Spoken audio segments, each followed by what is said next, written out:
Boom, we are alive, and a few minutes late for our live stream.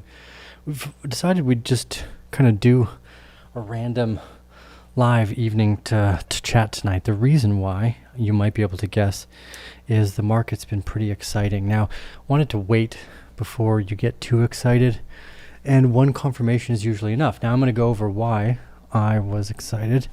It sounds like I got a groundhound. Jeez. Oh, sure. Sorry about that, ladies and gentlemen. I think that sounds better. Oh, I think I'd... one sec. This is not going well. I'm sorry. 1 second here.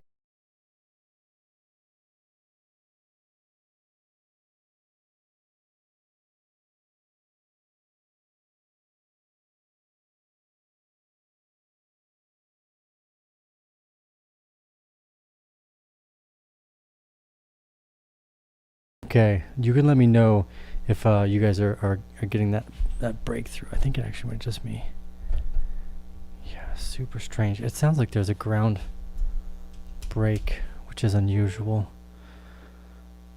Anyways, let me know if it's a problem on your guys' side, because it could actually just be in my headphones right now. So it might be. I'm not entirely sure. This is the downside with doing live streams. I haven't used this setup here in a little bit. I think it's just the headphones. Let me know. Okay, you can hear me. It's just the headphones. I'm gonna leave it on the floor then for now. Okay. Macro has not changed at all. That's important. I agree. This is likely to be a very short-lived burst, and what we're going to look at right now is the fact that it's already actually extraordinarily big. But we're interested in the continuation of that pattern.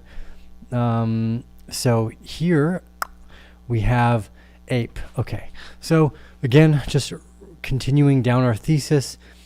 First, we're big fans of the Web3 gaming sector, digital sovereignty, ape token. Now it fits all three of those. Effectively, again, what we're looking for is the footprint of the composite operator when we're aiming and understanding these trading ranges.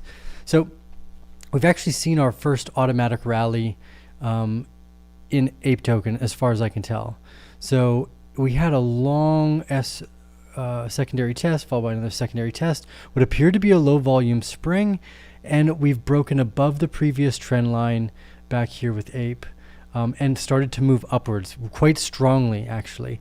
So where this starts to get sexy to some degree is when you look a little closer at the footprint of the operator. So this appears to be a really nice reaccumulation followed by SOS.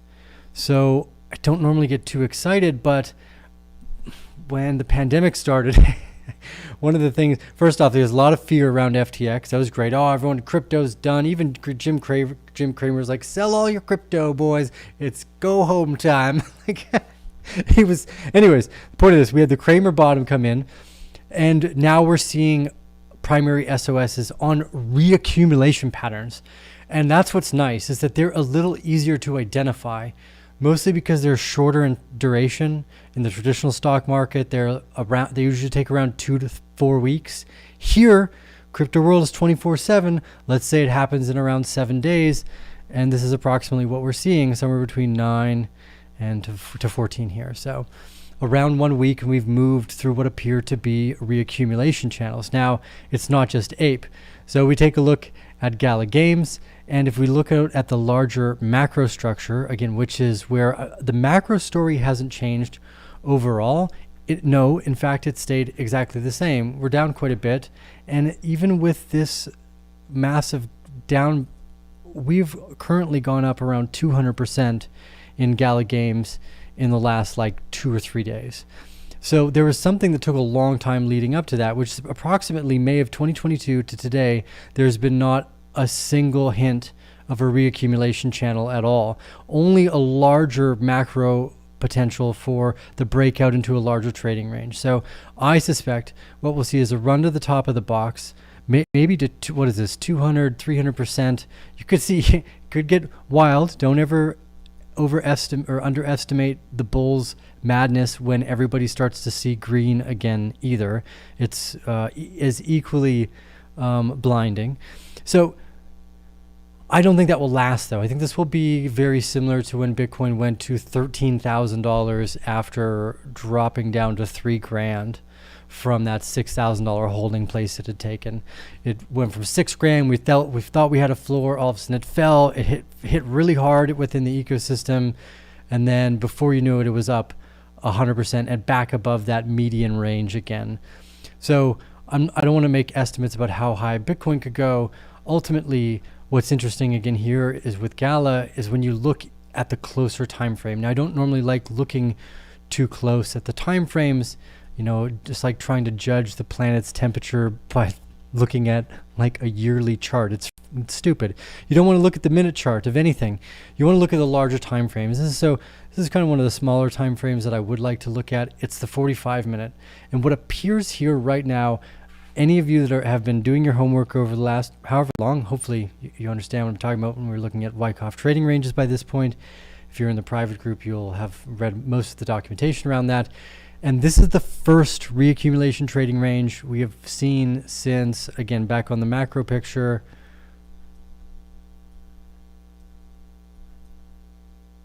since October 2021, basically. So that was the first reaccumulation trading range for the entirety of this market. So this is actually quite exciting, I think. Now, again, not to be too bullish, this is probably only going to have X run, and then just as Bitcoin did after the $13,000 the first time, it came all the way back down to the like 4 or 5 something, with a lot more fear in the ecosystem again as well. So the composite operator's footprint is right here. Yes.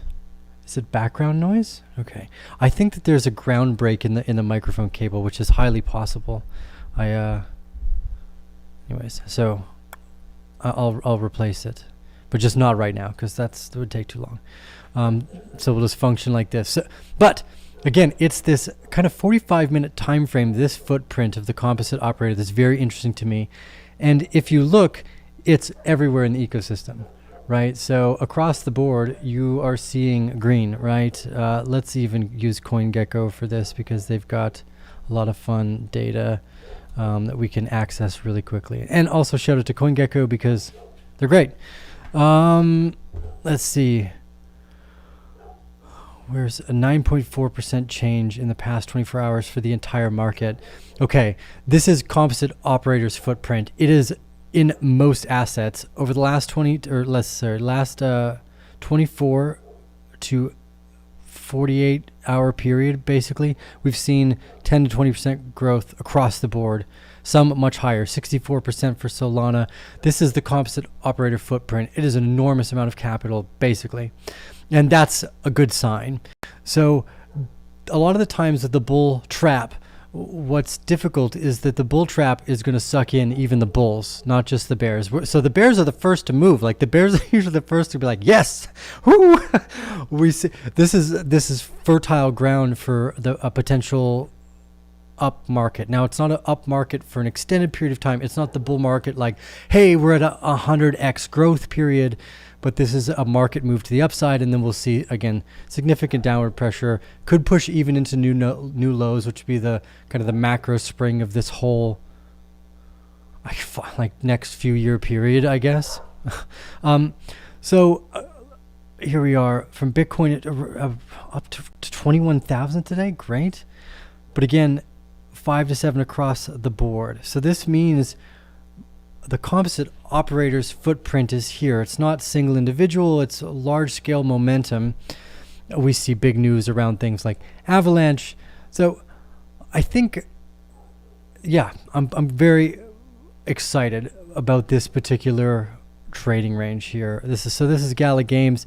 Just to make sure I'm not hallucinating, you normally want to check your work across multiple time frames, multiple assets, just to make sure you are witnessing the footprint of the operators.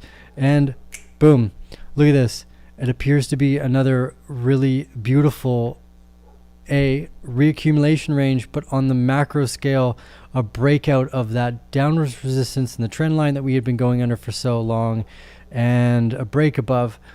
Now, again, a lot of people, it's really easy to think that it's going to come down. It even still could drop. Let's see, what is this? 30%. These not small moves. Yeah, 35% effectively, because the RSI is massively overheated. This big indicator of supply looks like spring action to me. So if it's spring action, it could be the move to a whole nother portion of the market cycle. And based off what I know about games, I think we've tweeted today like $94 billion a year in revenue from mobile video games alone. That's an enormous potential for demographic growth. It's largely younger people across multiple cultures and languages. So this, to me, I think represents a potential for moving outside of what we would consider the regular crypto market movements. There's already a massive amount of interest from people's attention to go into this sector. That's so anyways, I don't suspect that they're always aligned, but the bigger macro picture is bleak. A lot of the knock-on side effects of the things I think that we're going to see over the next 10 or 20 years is totally different. I think we could see an advancement in some of this stuff before the real effects of like what the next 10 or 20 years maybe have to hold, because that's a much larger speculation. We could be in for one shit show of a ride. Like, I still don't think we've grasped what has happened since 2020. I don't think the average individual has really come to terms with that. I have not come to terms with whatever has happened since 2020. So I don't think most people have. We're in for a multi-decade process through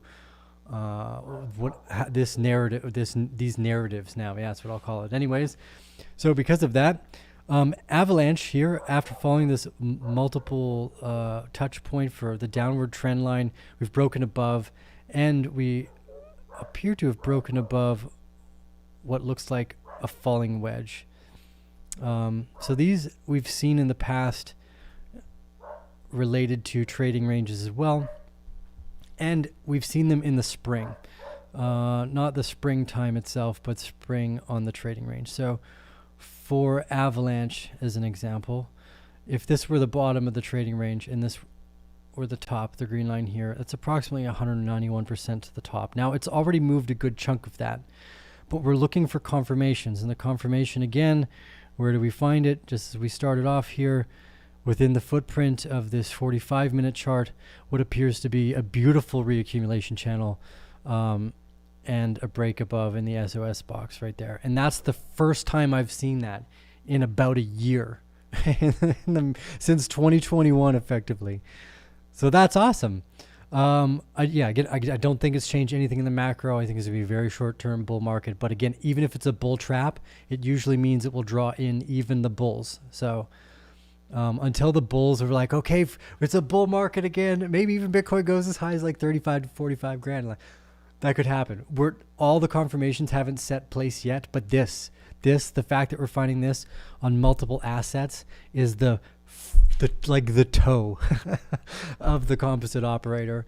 They put just even like a part of the ball, the heel of the foot there, and we're going to have an automatic rally up like maybe 100 to 200% for some of these assets. It's going to be wild. It's going to come back down afterwards though. But this little first toenail here that we've clipped off, I'm just going to draw it out of the composite operator. This is I believe is gonna move us in a positive direction. So let me know your guys' thoughts. It's been a while since we've seen a reaccumulation channel, so that's quite exciting, and we're seeing it across multiple assets, and the time frame seems relevant to our previous macro story as well, which is fun to see. Again, notice here in the past, like none of these were reaccumulations. This was all distribution basically. There was no even reaccumulation channel. It was just one buy and blah and buy and blah and buy and blah blah blah blah blah blah blah. Here, this is the first time since then where we're getting actually a well-defined reaccumulation channel. It's in the macro. I mean, you got to look at the 45-minute to see it, but This is pretty much all distributional phases.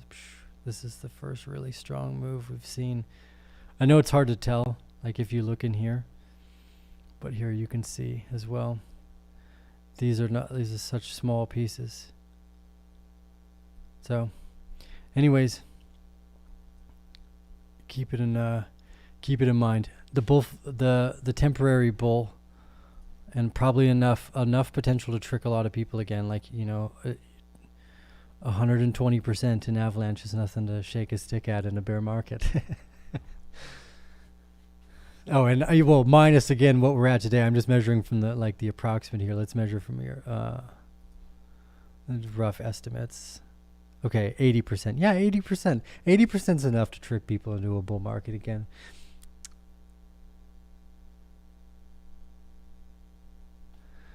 Awesome.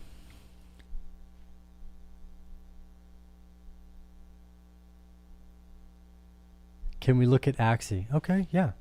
Let's look at Axie. Now, okay, the one thing that's changed here, though, in the dynamic of gaming is definitely how the game and the game ecosystem function. The downside with Axie is that it just didn't, it's a liquidity problem, maybe also a fun game problem. It's down significantly. Look at that. So good, again, basically we're exactly back to 2021. Which is kind of the heat of the pandemic, and before some of the massive kind of government printing came into play. Again, that was a 23x. We're down. So let's see. Oh yeah, this could be a spring. This could be a spring for Axie, but again, I wouldn't. They didn't have great tokenomics. Some of these newer ideas are a bit better managed. Some of them still, we just don't know what the proper economic model for a game is and how these things should run. I think we're still discovering what some of that stuff looks like. We've seen a lot of really cool stuff, but I don't know where that line draws. It needs to be a fun game, obviously, as well, but you need to have good functioning economic models within the game too. So this is kind of a unique marriage of worlds together, but we know that the video games generate economic worlds to begin with. So it's like, it's not, that's the thing. It's like, I still don't think the upside potential of gaming, that Trojan horse mentality of what happens if technology and the idea of reputation through identity surpasses that of the current basis that we have. Because one of the difficult problems is we currently rely on ideas like passports, like which country you were born in, to really define who you were. But I can generally know more about a person by looking at who they are, like your LinkedIn, your Twitter, do you have a YouTube? And we often are expressing whatever it is we're interested in in a digital way, shape or form. So like our digital avatar is the reputation that we build a lot of the times through these social media companies. And I feel that the Web3, whatever crypto, blockchain, gaming, identity sector, the profile pictures, these kind of represent, but maybe a change of all of that. That's the way I felt about Bitcoin early on. I don't know how much value identity holds next to how much value money holds. I know you can buy identity with money, right? You just go buy a passport effectively. So it's a unique conversation, I think, around the relationship between money and identity and the way we recognize each other's kind of digital reputation as well. So, okay. Axie's model is a little bit broken, but nonetheless, it helped evolve something that was really, really important. The potential for gaming in crisis arenas as well, that this did really well during an economic downturn, because the growth of some of these models for people that are normally kind of put on the buying end of this, on the selling, or like they're not anyways, the point of it is they're not where they fit on the advertising scale is not effectively great for the companies. So they're I guess they're not as valued. It's horrible that the models still work this way. But again, this goes back to the same thing like passports. Like no matter how unracist countries pretend to be, we all naturally like compartmentalize. Even like every time that you use a passport, it's basically that. It's a declaration of your particular region and of culture and your identity. This is a really interesting side point. I think that money holds within this mimetic world. So, anyways, I'm not sure what we'll see with Axie, but it looks like it's at the bottom. Generally, what we look for when the composite operator is making moves is where the upside is already taking place. One of the things I learned in early 2020 when we were identifying some of these signals is we were too early to some of the movers because they were less exciting. The ones that were already moving and moving quickly are the ones you were more likely to want to also then keep an eye on.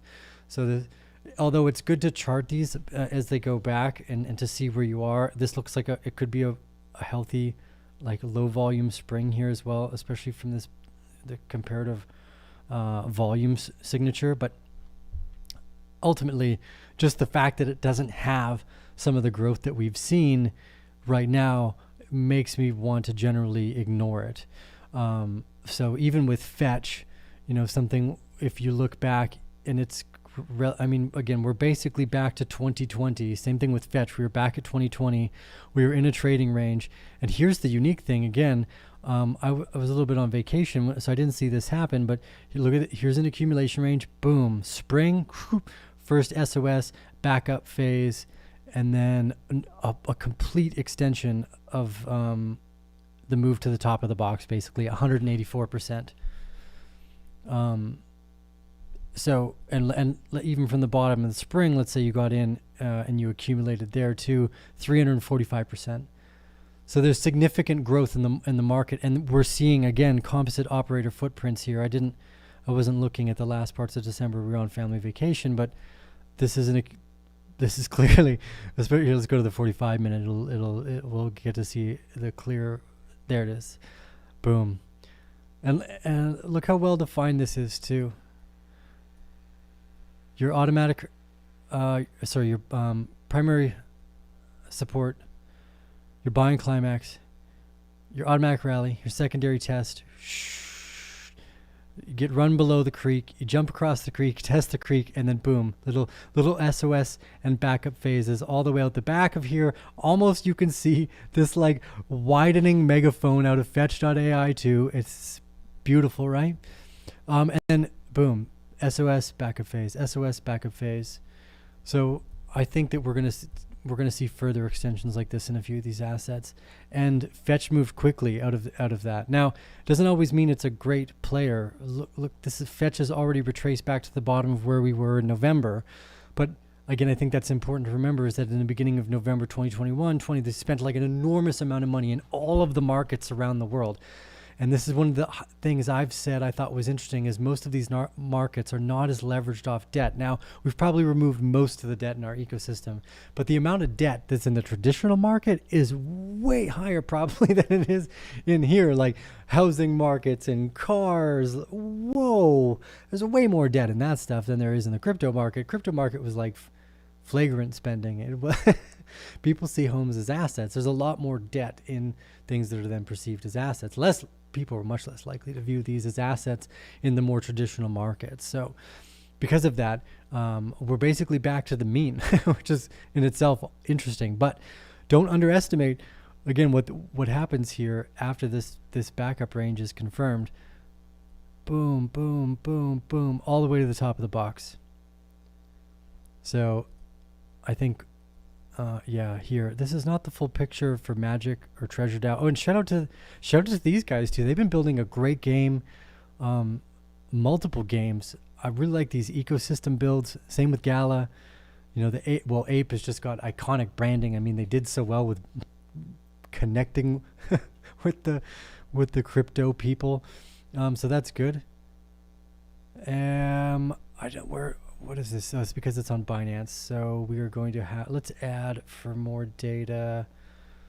Wow, yes, I love how long it's been since I've opened TradingView. This is great. So we'll type in Magic token. We want to go Binance, Coinbase, OKX. I think OKX, we are quite a bit.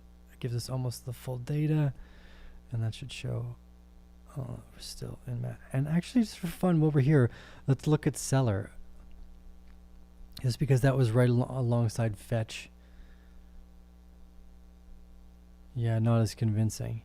It looks like it's just about to break out of the top, but again, behind on the breakout, just breaking out now, effectively. Still, again, further ahead than Axie. Like there's more of a footprint here. Still, Axie didn't have that yet. I was trying to look up Magic token though, and I wanted to open the.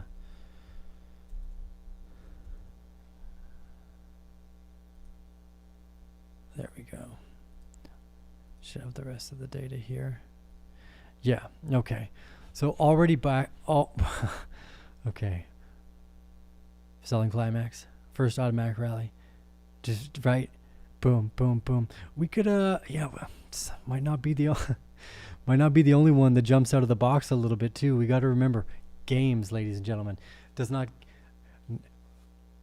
4 years of mobile video games and the entire market cap of Bitcoin has been paid off in one go. Or sorry, I guess 4 goes, but one go for mobile games.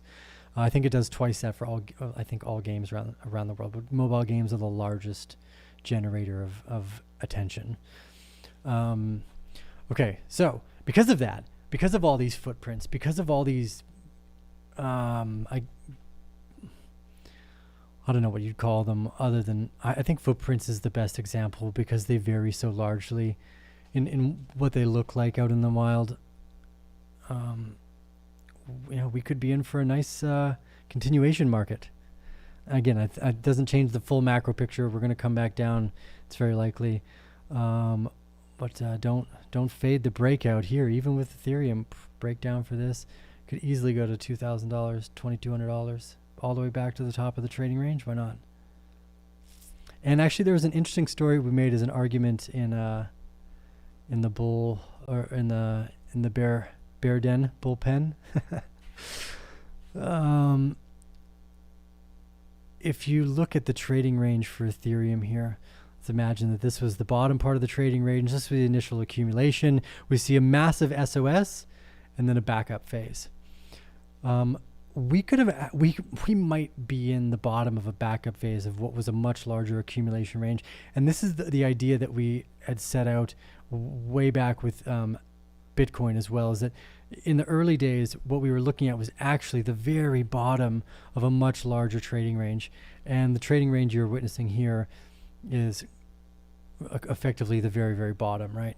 So in this part here, if you have another run to the top, like it's another big session rise up effectively before coming down is not unheard of within the ecosystem. But yeah, we're going to have to keep an eye on the rest of the market, because it looks like you'll get a big rally in Ethereum too, and it's going to everyone. Let's see what is this for Ethereum? That's about 83% to the top from the bottom, from the recent bottom ish. Yeah, that'll feel great for most people. So,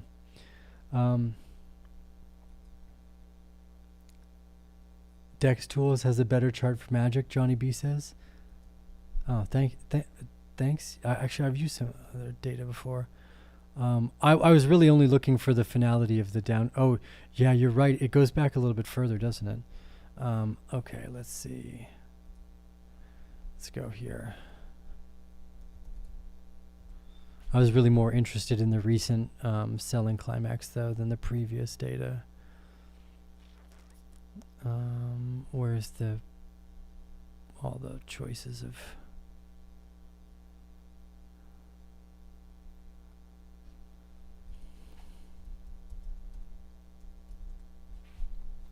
Okay, we'll try it out. We'll try out Dex Tools here. Axie has doubled. Avalanche's breakout. Update your chart. Okay, what? Really? How did that? Let's see. You might be right. Hold on. So thanks for telling me. We'll fix that. I would love that if that were the case.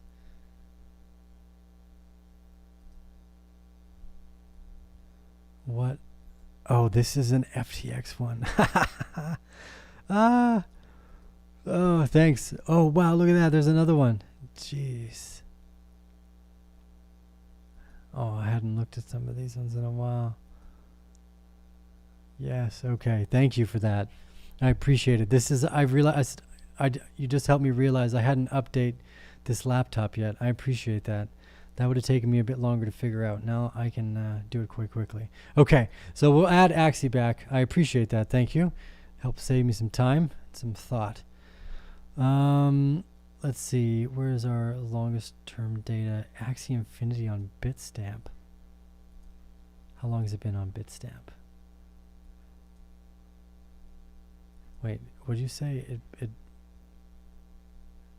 you say it doubles the breakout? I don't see how you think that's possible.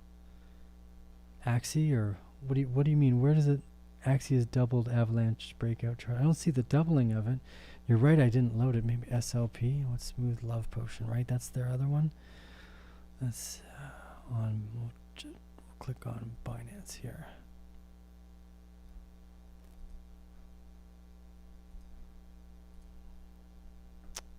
I don't know what you're talking about. I don't see how Axie has outpaced Avalanche. That doesn't make any sense to me. These are updated charts now too.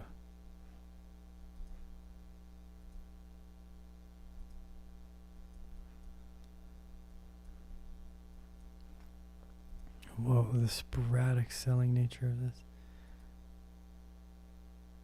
Oh, Gala's gone up way more than double here. Yeah, this is why. Look, let me reiterate again why I was so interested in things like Gala. It's to date, just to where we are from the previous bottom to today, is 225%. That's awesome. It's a great move so far. And what's even more interesting is that I think this 45-minute chart is exactly exactly the kind of move that's going to put us up another 200%. So it'll be a 400% move in total, but it's just a bit more reliable. Being that the calling bottoms is more difficult, looking for these is much easier. And here it is in multiple assets. And here's a finished version, or a kind of climaxed version of it already. Boom, look at that. Approximately, like I said, oh, this one's a little bit longer. Okay, so 24 days throughout the trading range there for Fetch. And for Gala here, we are already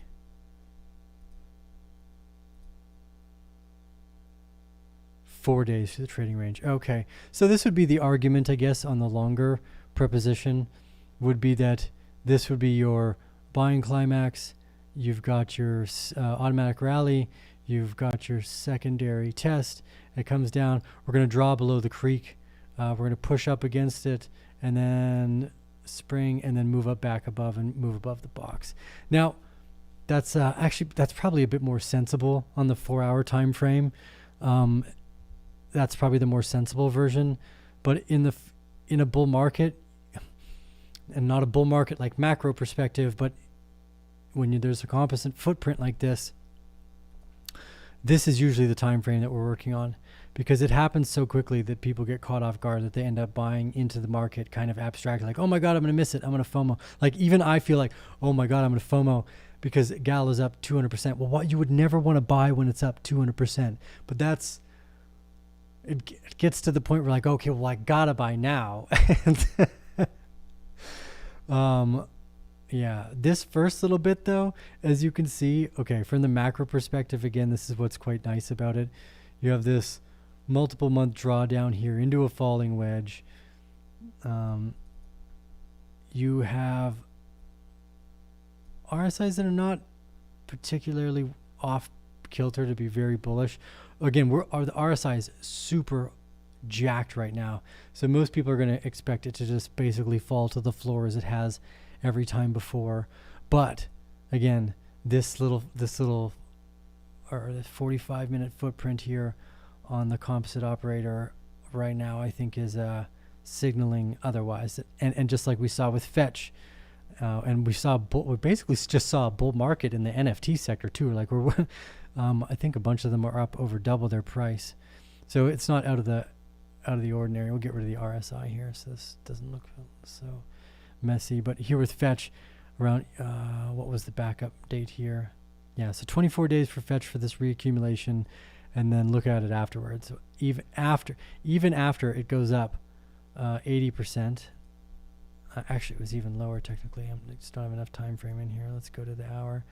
Okay, so even after you're up 132%, you come back into the range. You've got something like a 30% range within the TR to accumulate. You accumulate within the 30% TR here, minimizing your risks through day entry, and then boom, another 121% on top of that, probably almost guaranteed. You might even get another reaccumulation panel out here. I suspect not. I suspect we do come back down, and this is a short-lived retest of what will become a larger accumulation range over time. Again, very similar to what we saw with the bottom of Bitcoin between 3,000, 13,000, then coming back down to 3,000, back up to 11,000, back down to 3,000 very quickly, effectively. So, yeah, I think that's about where we are. That's just my guess. So, congratulations. It looks more like a spring. I wasn't wrong. I wasn't right necessarily either, but we weren't wrong. We were just in a larger trading range, and that was kind of always the original speculation, is that this is actually effectively a larger trading range that we're witnessing right now. Even the moves from Bitcoin from 10,000 to 60,000 back up to 60,000 was a start of a new trading range, and we are still within that trading range. If it goes and continues, Bitcoin could go all the way back up near 60 grand. Now, I don't see what would make that happen on a macro perspective yet, but I can definitely see it happening for the gaming world first. Anyways, this is my thoughts, just some of the sentiments. We'll take a look at some of your guys' questions and go from there. You said your Axie chart stopped in November. No, doesn't look up to date. What? Really? What happened here?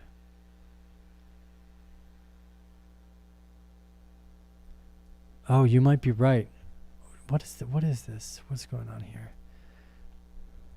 Okay, Winston, I'm going to give you the benefit of the doubt. I'm going to check one more time here. Let's go KuCoin. Hey, you were right. How did that? Well, no, you're not right. You're not right. It's only up 53%. This is January 2023. You're not right. That's not correct. Percentage-wise, no. It's not. Percentage-wise, no. It's not true. Here, I'll explain why. Because we looked at it multiple times now. I thought you were right, but it's not right. So first off, here we're going to measure from the bottom to the top of the current. So this is 30th of December 2022. Now, was it like, unless KuCoin doesn't have it either for some reason, but I'm pretty sure that's 66% from the bottom there. And with Avalanche, oh, wow, yeah, actually, well, that's actually, they're pretty much exactly the same. Oh, yeah. Even with the peak of Avalanche, although I didn't get right into the granular if we want to measure it out exactly. I mean, it's off by a little, 64. It's basically the same thing. I guess what I was saying more than the percentage breakout is the definition of the footprint as well. The definitions of the footprints of those that we had back in 2020 that reacted quickly, like with Fetch, those saw 10, sometimes 200x gains. And they moved very quickly, and they had a great ride. Now, I don't think that's where we're going right now, but the more clearly defined the footprint and the faster it interacted with that larger macro picture, the way here we've moved outside of this falling wedge as in comparison with Axie here, where there's no clear change outside of this. But you're right. I mean, one of the things, I guess we've just moved out of it. Effectively, the one thing that worries me, and maybe this is where I was, it's just it looked like there's a lot of gaps, a lot of big wicks here. Look at some of the wicks. This was just a little concerning. Maybe this is just the KuCoin data, but some of the other data had it as well. Oh, there we go. Jeez, gotta remember how to do this live screen. Can't see the chart. There you go. This is Axie Infinity. It's not as clearly defined. It did just have a breakout above this downward trend line, but again, it's not as clearly defined, especially as with Gala Games here. It's just much further ahead. But yeah, with Avalanche, sure. Avalanche just has more utility than Axie Games. Like it's got a lot of utility. It's like a function, a value function as well. That was more the proposition I think behind the interest is okay. Well, okay. Let's see where else. There was a few more that I wanted to take a look at. Near was another one that looks like it just made a move outside of its downward channel too. So again, I don't suspect that the bull market is fully back on, but you could have runs that move upwards of 240% for something like I don't know, in the next 40 days, 40 to 80 days for a few of them too, not just one. So keep an eye on that.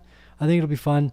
Let's look at some of the other here we go, the volatility index, always a good marker of sentiment. Hey, it's the lowest we've seen it in a while too. That's pretty good. People are feeling moderately better. If we haven't even gotten close back to this 9.7 mark since basically since 2018. We've been in a fairly heightened state of anxiety for the market since 2018, which is fair. They were getting pretty high up there in 2018 to begin with. The US dollar here has just taken a plunge as well. All that interest tightening right to the top of the trading range. And this, I don't think this is a bullish setup for the US dollar over the long term. This is a long-term rising channel here. They can break out bullish. We've seen it happen before. But you want to see it close above that trading range. And it might. I mean, you could maybe the dollar comes back up and finds a way to become stronger. I just don't see that many people having trust in any of it right now across multiple verticals. So I don't know how you overcome that one. I just don't vibe it. We could travel up within this range a little bit further, and then move up or move down. And this one feels like the more likely situation, but that could just be because I want to see the US dollar kind of collapse and people choose Bitcoin or ape token, just anything they want. But if you want whatever currency you want to use, you should be able to use that currency. I think that's a fair function, and it should be a human right. The ability to pick whatever currency you want to use, that's as long as both parties agree without coercion or force. We should be it should be a good money to use. Okay, there's another sentiment here. I don't want to look at Google. There we go, the SP5. I thought this was interesting as well. On the 6-hour time frame, we are butting up against what appears to be a broadening megaphone. So these patterns often will break out to the upside, but we'll know very shortly. And if the S&P 5 moves also upwards, that's going to kick a bunch of markets into place. And we made this early conjecture as well, is that this was going to turn into a larger market cycle top potentially for the S&P 500, that we are going to see more printing, more injection of capital to keep things working, multi-trillions of dollars, more than's ever been printed before a much bigger breakdown. And that this is effectively just maybe part of it. It's not probably a great aspect of the trading range, but you're witnessing a part of what might become a larger trading range like this kind of mentality before finally breaking down. So it's hard to tell, but this ecosystem, the S&P 500, this has way more debt in it than the crypto sector. Remember, every time we look at this, you got to remember one of the only reasons the S&P 500 is so high, or any asset value is so high. I guess you could make that same argument about crypto, although I do think there's an inherent like generator function, which I've made the argument for countless times in this industry of choose your own money kind of story. when we compare the M2 monetary supply to the S&P 500, we know that the majority of this is actually coming from this government-stimulated debt cycle, whereas the crypto sector is not necessarily full of those people, and now even more so, the gaming sector is probably even less that. So I guess I'd have to get rid of my moving averages here so it's a little clearer, and we'll go into log. Oh, that's not, there we go. Go back. Oh no.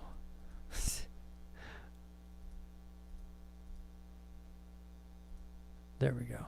Okay, so most of the movement of the S&P 500, there it is. You can see as we get things to align here, they pretty much perfectly line up. As the Fed started to ease and stop printing money, the market basically rolled over. My conjecture is here, we're going to see core inflation drop. It'll be like -2%. I think Mr. Burry's probably right. We get some type of whipsaw action, and we get a larger trading range that extends to this area before breaking down.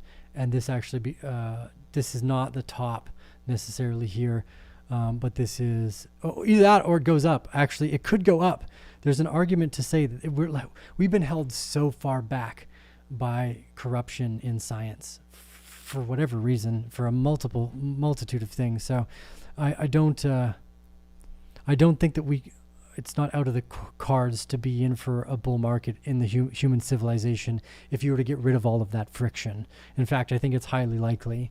It's one of the upside ideas here as well, is that, wait a second, if everyone all of a sudden starts to recognize what's gone wrong, because most people don't yet, but more do than ever have before, I think, and you fix or could alleviate some of that friction, oh my God, there's so much room for upside within the market potential of humanity still. So maybe this trading range goes up, but it means there's going to be dramatic change here within the ecosystem. I'm not sure how we will value things. I think this will be a large restructuring of value, maybe of all things that we know within our society over the next, again, that's a longer story, so that's like 10 to 25 years, but I'm not, this particular breakdown in the cycle, I think is going to give us an extension that will appear to be a bull market. It is going to go up for the S&P 500. It could bring us almost even back to the previous all-time highs of the S&P 500 as well. So would it be like 30? Could be a big chunk. Just a thought. We haven't seen it yet, though, for the breakout here, but we're seeing it in our little ecosystem, and I think that might be enough. Anyways, worth keeping our eyes on. And just sentiment at large. Okay, so what's your thoughts? Oh yeah, that was my thoughts on the S&P 500. Good, I'm glad you guys can see the screen. The dollar is doomed unless something major changes. You know, one of the things that the dollar has going for it is the United States citizens, effectively. If the citizens decide to reinstitute some type of new monetary system under the guidance of hopefully psychedelics or something, you would hope that all the candidates have had to take psychedelic mushrooms at some point, or ayahuasca or something. You know, should be a mandatory requirement. Anything otherwise would be a red flag in the new constitution, I think. So if that were to be the case, if you actually did have a large restructuring of the U.S. and what the U.S. considered a dollar, because I don't think we're getting away from borders or how we understand culture necessarily, or not right away, maybe. But anyways, that like total systemic destruction of the U.S. dollar, I don't think is inevitable, because of what the U.S. has had going for it, and hopefully still has going for it, is these ideas of freedom that you should, largely speaking, that's done them very well. I think they've gone down a little bit of a totalitarian route lately, but hopefully they fix that. You know, they're like the kind of the last vestige of hope. If they lose control of that, we're all, oh man. So one of those two things. But it does appear that freedom of individuality is like an evolutionary process that you can never escape. That's why there's so many different types of things. It's because infinitality is, I guess, more of the expression. So it's like, oh, we need one of anything. We actually need an enormous amount of a ridiculous number of things. What they call infinite in mathematics. Okay, so another thought here. Oh, on music NFT, no. Sadly, no. The only reason being is because I'm here for two specific things. A, the growth of this ecosystem, so it ends up in more people's hands, and it being as valuable as possible for the people involved. Yeah, that's how you say this. So because of that, because gaming has been around for basically ever, let's get rid of this here for a sec. Because gaming has basically been around forever, what I've been trying to do a bit more lately and is actually let's actually do this here for fun.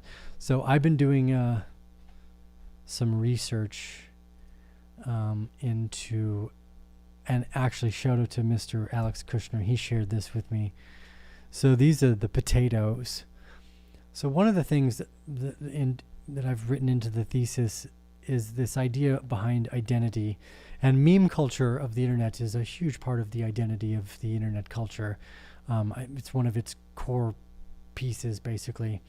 How you build community, like as a content creator, YouTube's amazing because it gives me the possibility to do what we're doing right now, which is just I can decide to press. I'm going live because I want to rant on a Friday the 13th. Jeez, here, look how lucky that is. You guys are lucky you get a Friday the 13th Potatoes podcast. So looking for culture and identity in as a identifier, which goes along with of reputation and money, I think is a extraordinarily important concept. And I have no idea what it looks like or as it evolves, because I've never been super hip per se. I use words that I don't even know if I'm using correctly sometimes, right? I'm trying to like outspeak myself. I don't know. I want to discover new things. So I'm often going on way beyond the capability of what I'm capable of doing just to find out if I can do it. I think they call it the fuck around and find out method. So because of this, following other people's interests has helped me understand a lot, because the initial idea behind this was all technology. It's like ones and zeros and codes and tokens and how privacy and security. This is a little bit more playful, and it's one of the things I liked about the video game sector as well. So the potatoes here by 9gag, I don't want to go too deep into it. Hopefully we'll be able to do a deeper dive in a focused video. But this is one of the things that I've been peeping lately. So let's go meme land. I like their website. Oh, yes. So they've got a few different collections, the captains and the potatoes. Now, you might think to yourself, why would I want to own any of these particular things? And the way I understand this is some of this is about a lot of this is about creator economies. And it's about the creator economies often in larger industries, like the creator economy in the video game sector. Those people that make the skins for the games or something like this. And because of that, it's muddied. The regulatory waters have muddied it so much that people don't get paid as much as they should quite often. They get paid well. Like if you're a large creator on YouTube, you can get paid really well from your advertisement, but you have to be getting 1 million views or 100,000 views consistently. If you can do that, it's pretty good. But for the smaller creators, and sometimes these creators are actually very powerful within that small community, that niche group of people. If they're focused on this specific thing, it could have a lot of value depending on how you weigh the scales of value in at least in an individual's interest in life. So I see this as a kind of a rendition of creator economy and gifting. So apparently, this is from what I gather, if you buy 3 potatoes and the captain and the potatoes and the captain, we will go out on missions and conquer Treasure Island. They'll come back with little gifts and tokens and games. Like you're able to play the characters, and sometimes we'll give away this or we'll have giveaways for that. And those giveaways are actually part of the advertising and incentive mechanism. there's a lot of these ideas of, well, how do you get distribution out to people? We should buy a Super Bowl ad. It's like, no, why would you want to buy a Super Bowl ad? There's hardly any distribution in terms of how many people might see this. You get a Mr. Beast ad, you're going to see 150 million people in one language, and then 50 million people in another language, and then 20 million people in another language. Like, Super Bowl ain't got that kind of reach, not even close. So the creator economy is actually delivering a way higher value function than is being perceived, and has for a long time, because truth is not an inherently factual thing. It's kind of a signal of sorts. So you don't look for truth necessarily just of like one specific point. You want to make your thesis built off a few confirmation pieces. Otherwise, you're just guessing. It's a 50-50 chance. It could go either way. So anyways, I like what Meme Land has put together. Hopefully we'll be able to get their CEO on for a podcast so I can ask some good questions. But this type of community building, this type of identity and internet reputation building, I think is really interesting. And we loved things like Steam It. Oh, gee. Yes. Do you have an art gobbler? Yeah, we have 3 now. 3 art gobblers. The fun thing about the art gobbler is the game. So the art gobblers. This is another fun one. I was part of the free mint. We never sold. We try not to sell on top of you guys necessarily. Just easier that way, unless we've been in a position for a long time. If it's a new position, we'll go all the way down to the bottom just because it's better for reputation, even if we don't make as much money doing that. It's just easier, although it does cost a lot. So anyways, nonetheless, we do have 3 of these ridiculous things.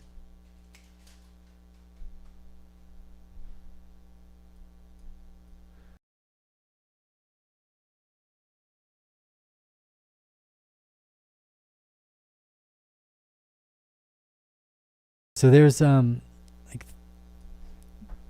this is actually one of my favorite gamified versions of the NFT. And what I like about this is it has a bit more of the Web3 tactic first instead of the game. So what I like about this is you got a bunch of unique mathematics that make the game kind of interesting and fun. So for every gobbler that you get, they have a multiplier. The gobblers produce goo. So the goo stands for gradual ownership optimization. And what goo tries to do is encourage the ownership of an NFT over the token of the game. And in fact, you don't ever want to only own the token in the game because it's infinitely inflationary and will always be going lower and lower and lower and lower and lower and lower in price, guaranteed. That's the point. That's the point of the currency. And this is actually one of the interesting parts of this game that I like, is if you think about this for a second and you think, okay, this gobbler is going to produce, let's call it a digital asset. This digital asset is going to produce a token that's infinitely inflationary. But this token within the game allows me to make another gobbler. So if we go to artgobblers.dyor.fi, this is a fun website too. So this shows all the different tanks of the gobblers, how much of this token they've been able to consume, the multipliers, and then importantly here, how much it costs to create a new NFT. So currently it costs 11,918 goo. So if we go back to our art gobbler here, we got 7,286 goo. At a 7x multiplier, that means 225 goo per day is being produced. But remember, just owning the goo is infinitely inflationary because anybody that has one of these NFTs is making goo and more goo in a square root multiplier every day. And that math, to me, I think is fun. And it produces stuff like this, charts. People like charts. I like charts. I like graphs and diagrams, and I like mathematics. So this game is interesting to me because it represents something like this. Now, this gobbler, I think, well, I would have, if we would have sold the gobbler at the top, we probably could have got like $28,000 for it or something. This thing right here. Now it's worth around 3. So it's down 10x, which is a huge loss. if we sold it right now. But because we kept it and they've been collaborating and growing more gobblers, we've got 3 gobblers now, effectively, right? So 3 times size, back at 9 grand. Well, the actual participation in the game is worth way more right now than the money. And when you're in that part of the market, that's where the interesting thing that takes place, is the discovery. So what I like about this is the gamification of NFTs and how do we encourage the ownership of in-game assets over the in-game currency. I think this is huge. I still think this is a huge breakthrough in solving some of the game problems. I think it's great, and it also provides a contract that could run without ever needing to function unless you call it, which is great. So the GUI actually, I don't have the dashboard open right now, but when you log in through the Art Gobblers ecosystem, it will actually show you on the screen how much GUI is being produced second by second. So the number is always going up really quickly in small decimal amounts. Like it'd be like A4, A5, A6, A7, A8. It's fun. It's engaging. It's addicting. It's got charts and numbers, and you can compete. So you can compete on the leaderboard to see, holy crap, there's people that have 16 gobblers that are producing 15,000, or wait, is it 155,000 total goo? So that means they can print 10 gobblers right now. They could go bang, bang, bang, bang, bang, bang, and print the gobblers. So this gamification of NFTs, I think, is really fun. Just in general, these pieces to me, I think, are more tangible in understanding how these digital identities start to grow and their reputation within the ecosystem and what they do, because this encourages, well, first off, collecting the asset. Because now the next thing, this is the part that's a little bit more difficult, and I'm not sure how well it will evolve in comparison with like just a regular game, which is that you can mint art and NFTs within the ecosystem. So this art piece can be eaten by said gobbler, and the art piece will show up in the gobbler. So forevermore, the art piece, this gobbler going forward, will be kind of in the ownership of this art gallery. So the idea is to kind of turn each of the NFTs into an art gallery of different pieces of the creator economy that grows up within inside the Art Gobbler ecosystem. It's actually pretty cool. It's a really good gamification of an NFT. I think one of the better ones we've seen to date. I don't think it's got enough features in the game, but I think it's I think it could do. Yeah, we're just basically going to keep collecting them. The smart contract will deliver 10,000 in total. It started off at 2,000, and it'll deliver 10,000 of them in total over the next 10 years. So if you just keep holding them, you'll just keep collecting them, and it gives me 10 years to find out if we were right or wrong about the idea. And it costs us nothing to begin with, so it's probably the best experiment we could take it as. Like, great, it's all upside. Let's see what happens. The mathematics is cool. I do again suspect that we'll see this implemented to a bunch more games. Okay.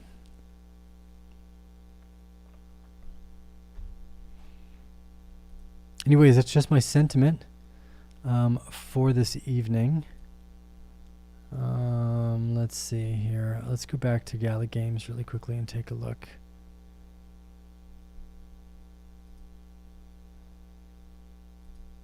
Go to the trusty 45-minute chart.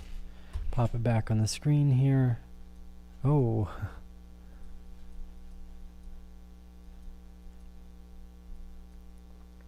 Okay. So here we go. Looks like we are, let's actually put the 3 in. And we'll drop the bear claw in there for fun too. Oh yeah.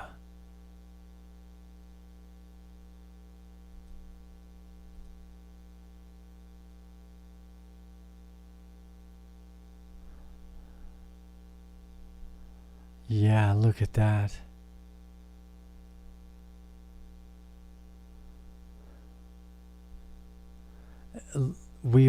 This is probably let's see here. Let's go to the hour chart.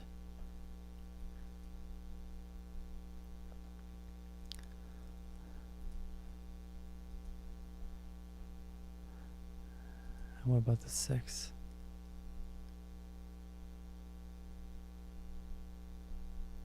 Yeah, even on the 6. Okay, this is the first time we've broken outside above and then started to close above the top of both the bands and the trading range and all the moving averages here now too.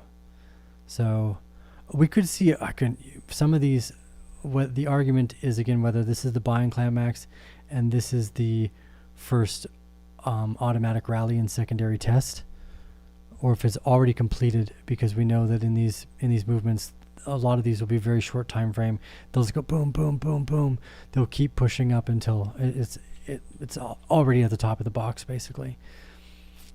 So I do suspect it is a shorter time frame, but it could take another 15 days to evolve this particular trading range here.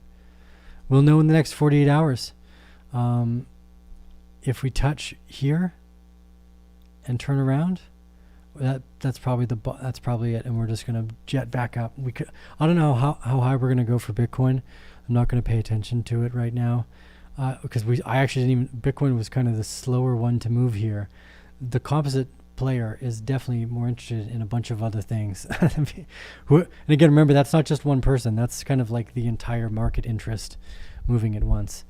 Now, again, they like this whole ecosystem. Bitcoin is still the North Star and guiding light for money here, but games can bring on a ton of people. So anyways, we'll leave it at that. It's an hour-long conversation. Oh, Gala is totally overbought on the larger time frame right now. This is why bull traps are deceiving. Here, let me clean this chart up, and then I'll chat about that, because you're correct. Okay.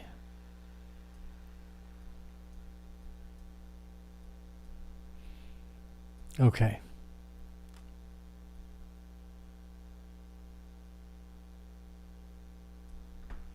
So here is the RSI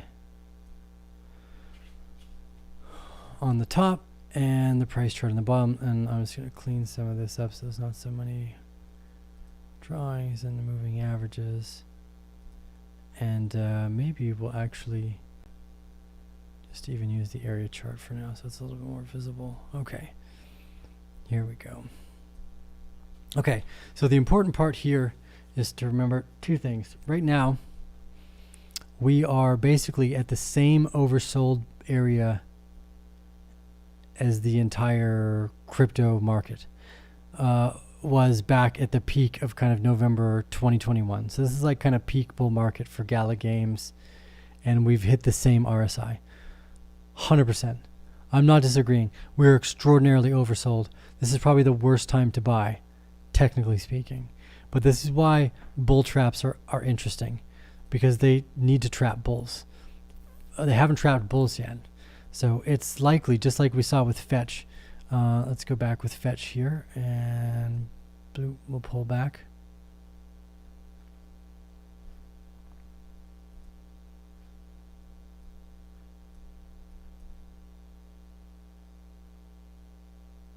Yeah, okay.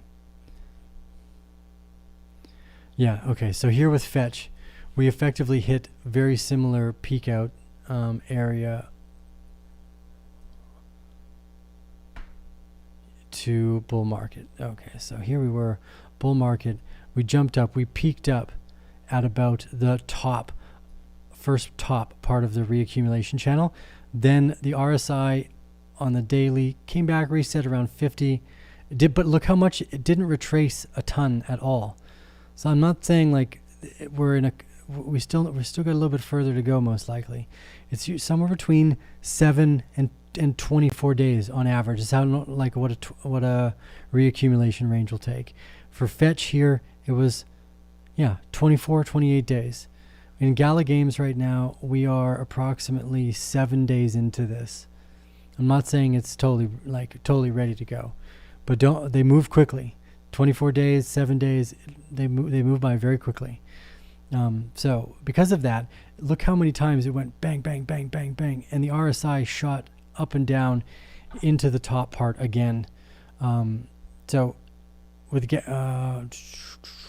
4 hour Gala Games. Okay, so yeah.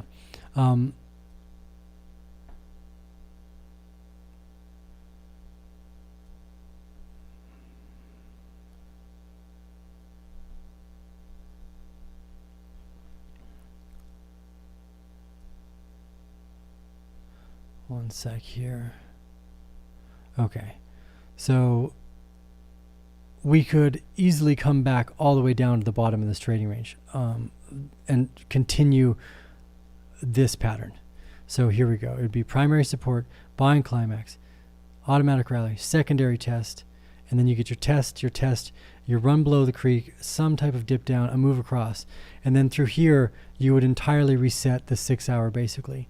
Now, the resetting the 6 hour may just be time above the 40.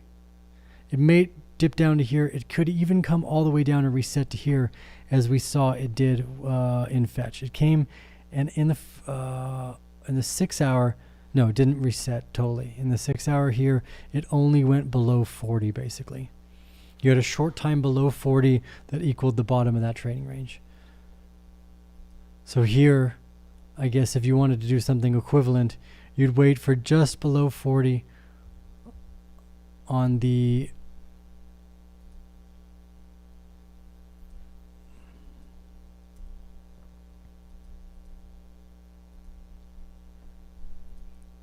just below 40 here on the RSI.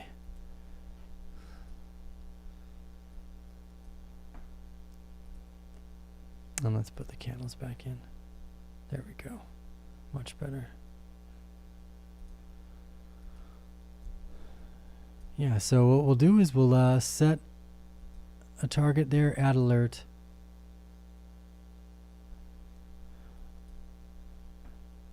Oh, I have to upgrade again here. Okay. Yeah, so that's actually the likely situation is you see this as the secondary test. We do have a run below the creek and then a break above, and then we're going to see another big move, very similar. And that the reset of the RSI is not totally, but it's probably below 40 throughout this and moves back above one more time.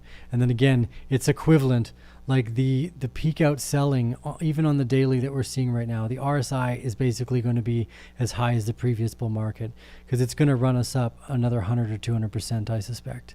Anyways, it's because of this little trading range and the fact that there's one or two of them that have already fully developed that have built this particular temporary bullish thesis going against all macro odds, because I do not believe this is a macro bull market. It is just a temporary rally to the top of the trading range. Anyways, that's just my thoughts. We'll take a look again over the next 48 hours to stay updated, but that's currently the thesis, and it could be a fun month or two because of that, but probably no longer, sadly. We'll come back down to the bottom again unless we don't, but we won't know till we get there. We'll find out. Thanks for joining along for the ride tonight. Just wanted to share my thoughts and sentiments. We'll see you guys on the other side. Yes, 98% of people are still bearish. So we are going very high. Yeah, the bull trap needs to trap bulls. It wants to suck back the people that have completely given up in crypto, to be like, oh my God, if I had just done nothing. They need to show back up almost. Your aunt needs to be interested in Bitcoin again or something. I don't know. Something like this though. Matic. Nah, we'll look at Matic on the next stream. I already did a live. It's an hour of talking, and I'm not even sure the audio is working. I got to check to see where that ground hum is coming from. Thank you, ladies and gentlemen. See you on the next episode.